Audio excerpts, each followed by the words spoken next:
dois momentos cruciais na aviação são a decolagem e o pouso dos aviões. Não é diferente com outras máquinas, por exemplo, com motor de corrente contínua, que tem no momento da partida e no momento da frenagem os seus principais momentos críticos ou alguns dos seus principais momentos críticos.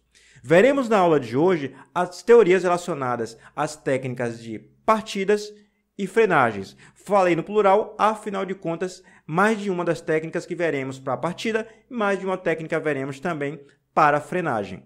A aula de hoje eu tratarei sobre o conteúdo teórico a respeito dessas técnicas de partida e de frenagem. E na aula que vem nós exercitaremos essa técnica. Então considere como sendo uma aula dupla, no qual hoje veremos teoria e já te aguardo na próxima aula para exercitar comigo. Vamos ver o conteúdo. Vamos começar com a partida e depois veremos as três técnicas de frenagem de motores CC. Aqui eu tenho o nosso modelo da máquina de corrente contínua, não está representado o enrolamento de excitação, nem nenhum ímã. Ou seja, essa máquina aqui pode ser de ímãs permanentes ou pode ser com enrolamento no campo, enrolamento no sistema de excitação.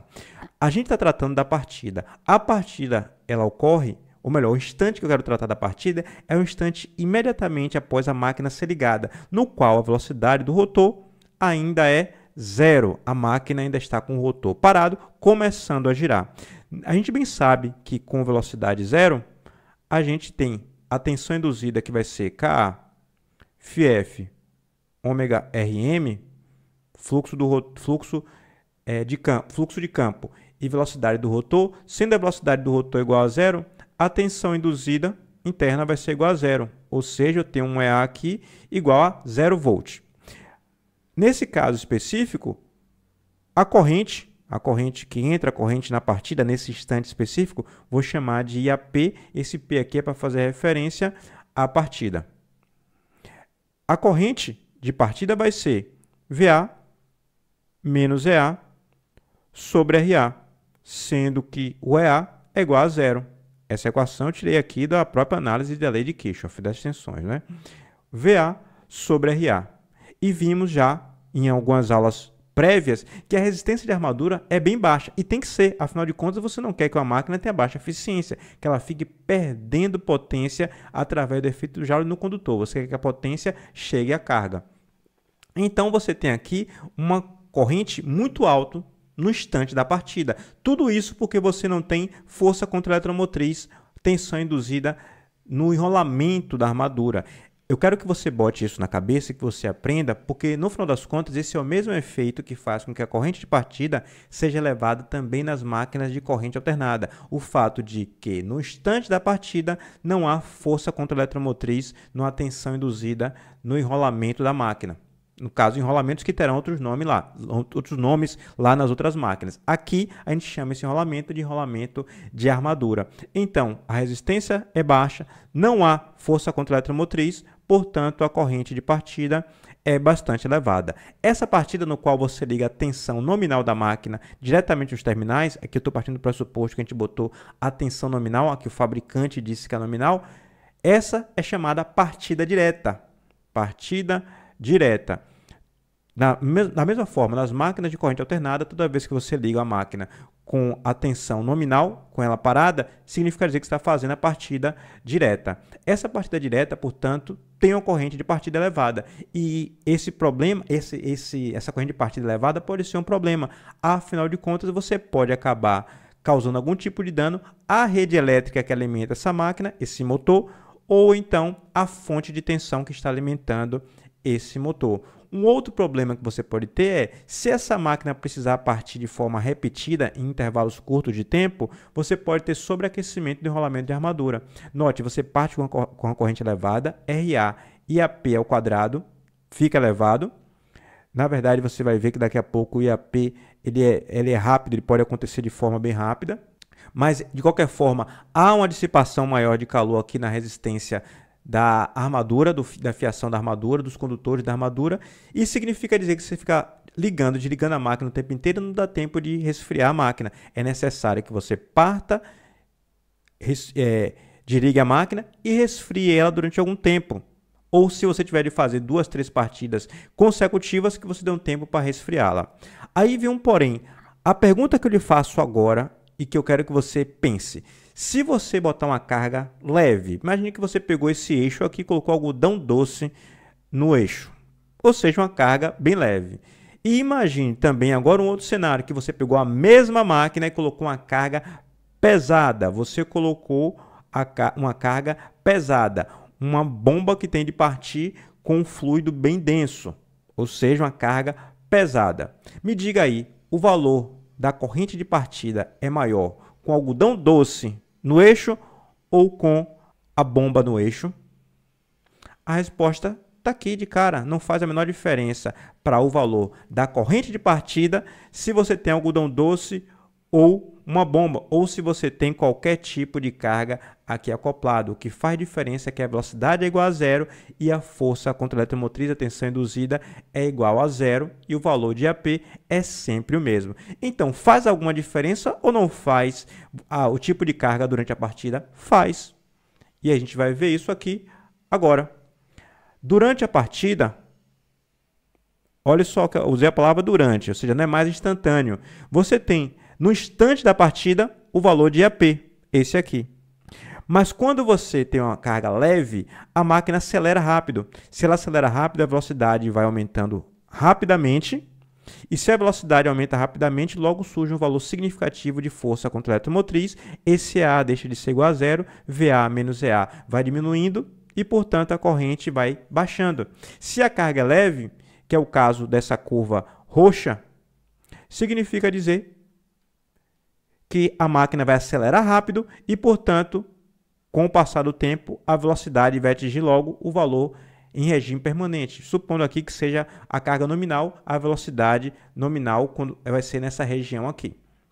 Note, aqui não é o gráfico de velocidade, aqui é o gráfico de corrente, mas quando ela atingir a velocidade nominal, a corrente vai estar aqui nesse valor, considerando que aqui é a carga nominal que está posta. Se a máquina tem uma carga pesada no instante da partida, significa dizer que ela vai demorar para acelerar, ou seja, vai acelerando aos pouquinhos, quase insignificante aqui a gente vê a diminuição da corrente, porque ela está acelerando bem aos poucos. E no fim das contas, quando ela pega um embalo, daria para dizer assim, quando ela pega o embalo, é que ela acelera de forma rápida e aí sim a velocidade decai e vai para o mesmo valor em regime permanente. Ou seja, considerando que em regime permanente as cargas sejam iguais, mas porém, durante a partida em velocidades baixas, as cargas sejam diferentes. Uma das cargas seja, no caso da curva em roxo, uma carga leve na partida, enquanto que a carga em verde ela seja uma carga pesada na partida. Pronto, é isso que você tem que entender sobre a partida.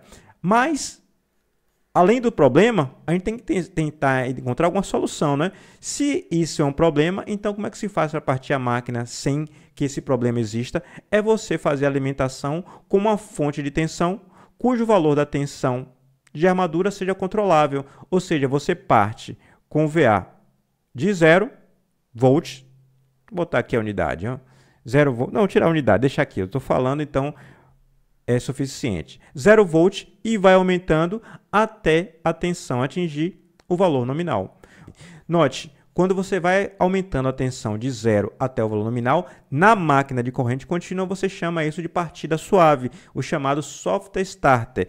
Para motores de corrente contínua, soft starter para corrente alternada funciona com base em outros princípios, ainda que tenha também a elevação de tensão gradual. Beleza, acho que você entendeu o que é necessário sobre partida de motores de corrente contínua. Vamos para a primeira técnica de frenagem. A primeira técnica de frenagem é a frenagem dinâmica. O que é a frenagem dinâmica? É você simplesmente retirar a fonte de tensão e no lugar dela você colocar uma outra resistência. Antes de botar a resistência, eu vou fazer o seguinte, vou colocar um curto-circuito. Quando você coloca esse curto, o que é que a gente tem aqui? A gente passa a ter uma inversão no sentido da corrente. Quem é IA? Nesse caso específico é exatamente EA sobre RA. Note, VA e EA Geralmente tem valores bem próximos quando a gente está tratando das máquinas, não é isso?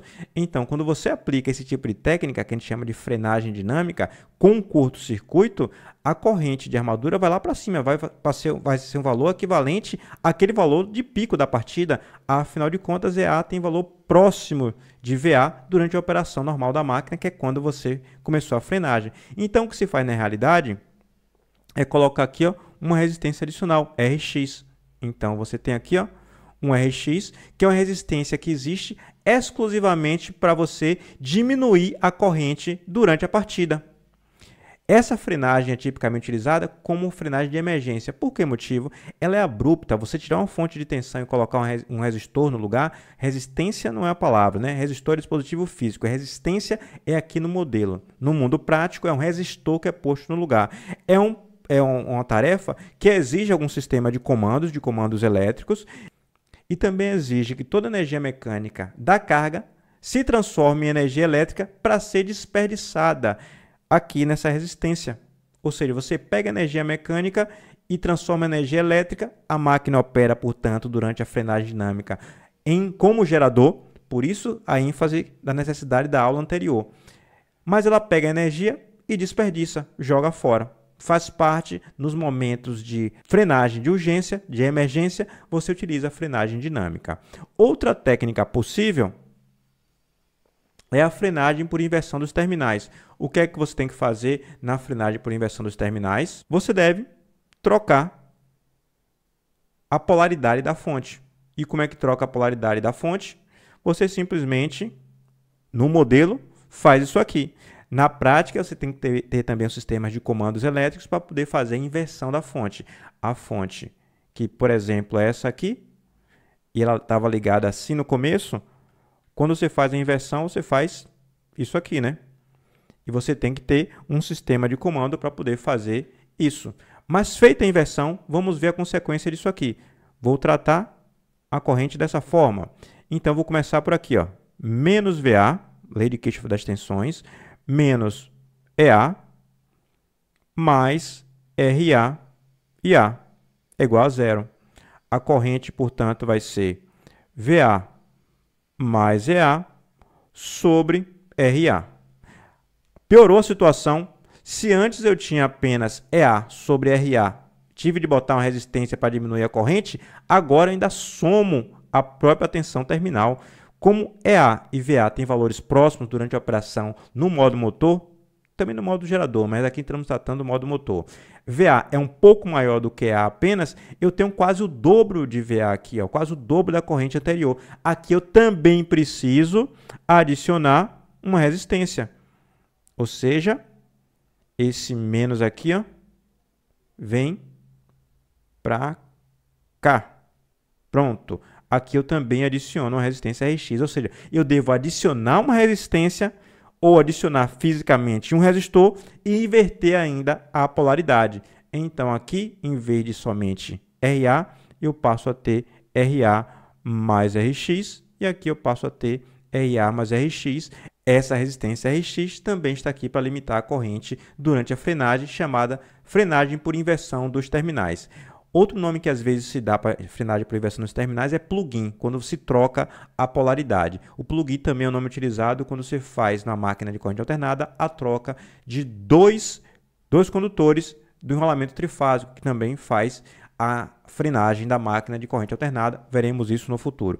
Uma coisinha, quando você trocou a polaridade, você também troca o sentido do fluxo de corrente. Joia, mas depois que essa máquina atingiu a velocidade nula, porque ela está freando. Se ela está freando, uma hora ela vai atingir a velocidade nula. Quando ela atingir a velocidade nula, e se você mantiver a polaridade invertida, a máquina vai inverter o sentido de rotação.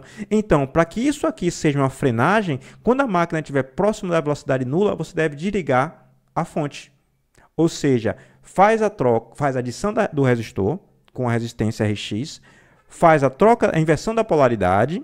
E como se não bastasse, além de inverter a polaridade da fonte, quando a máquina estiver próximo da velocidade nula, você desliga a fonte para que ela possa parar e não seja uma inversão de sentido de rotação.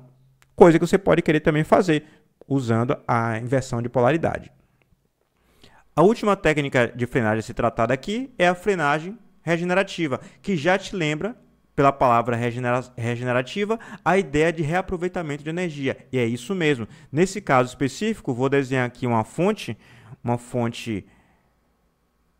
diferente, porque essa fonte tem que ser uma fonte controlável. Por isso, eu colocarei aqui a seta de indicação que esse valor é ajustável, esse valor pode variar de 0 até o VAN nominal. Essa fonte controlada permite que a gente faça o envio de potência ao motor e faça, durante a frenagem, um reaproveitamento dessa energia. O motor entrega potência à fonte.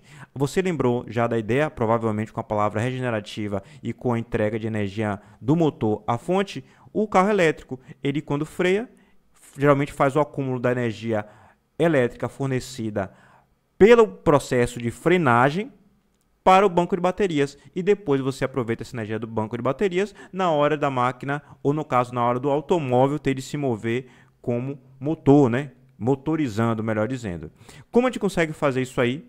A gente viu que no modo motor, VA é maior do que A. A gente viu isso em aulas prévias. E no modo gerador, EA, deixa eu inverter aqui, ó. VA fica menor do que A. Então, se eu preciso que essa máquina opere no modo gerador e, portanto, freando, basta fazer VA menor do que A. Como a minha fonte agora é eletrônica, eu posso fazer o ajuste dela para que esse VA fique menor. E, obviamente, essa fonte tem que ser bidirecional, ela tem que suportar esse envio de potência para ela. Essa corrente é a corrente IA, que passa a ter o sentido invertido. E a gente tem que lembrar, torque eletromagnético é igual a KA, φF e A. Quando eu inverto o sentido da corrente, eu inverto também o sentido do torque. E o torque eletromagnético, em vez de ajudar a rotação, passa a se opor à rotação. O mesmo vale, obviamente, para todas as outras que tiveram o sentido da corrente invertido durante a frenagem. Todas elas operaram em modo gerador. A única diferença é que a frenagem regenerativa é a única que permite que o modo gerador faça a geração de energia e haja controle da energia fornecida pelo motor enquanto faz a frenagem operando no modo gerador.